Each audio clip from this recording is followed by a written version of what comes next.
Hi అండి, అందరికీ నమస్కారం అండి. ఫ్రెండ్స్, మన వీడియోలోనే టాపిక్ వచ్చేసి కాంట్రాక్టు అలాగనే అవుట్సోర్సింగ్ ఉద్యోగులకు సంబంధించి మరొక ముఖ్యమైన అప్డేట్ అయితే రావడం జరిగిందండి. అయితే ఇందుకు సంబంధించిన వివరాలు అయితే మన వీడియోలో తెలుసుకుందామండి. వీడియో మాత్రం పూర్తి వరకు చూడండి ఫ్రెండ్స్, అప్పుడే మనకి పూర్తి సమాచారం అయితే తెలుస్తుంది. అలాగనే లైక్ చేసి ఇలాంటి ముఖ్యమైన అప్డేట్స్ కోసం ఇప్పుడే మన ఛానల్ని సబ్స్క్రైబ్ అయితే చేసి ఫాలో చేయండి ఫ్రెండ్స్. ఇక లేట్ చేయకుండా టాపిక్లోకి వెళ్ళిపోదాము.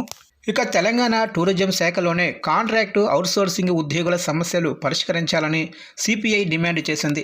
ఇక సోమవారం హైదరాబాద్లో ఈ మేరకు రాష్ట్ర ప్రభుత్వ ప్రత్యేక ప్రధాన కార్యదర్శి జయశ్రామ్ జన్కు మాజీ MLA Chada Venkatareddy, Telangana tourism contract outsourcing employees union రాష్ట్ర ప్రధాన కార్యదర్శి సబ్బు రాజమౌళి, అలాగనే తెలంగాణ ప్రజా నాట్య మండలి ప్రధాన కార్యదర్శి, సాంస్కృతిక శాఖ సలహా మండలి సభ్యులు పల్లె నరసింహ వినతిపత్రం అందజేశారు.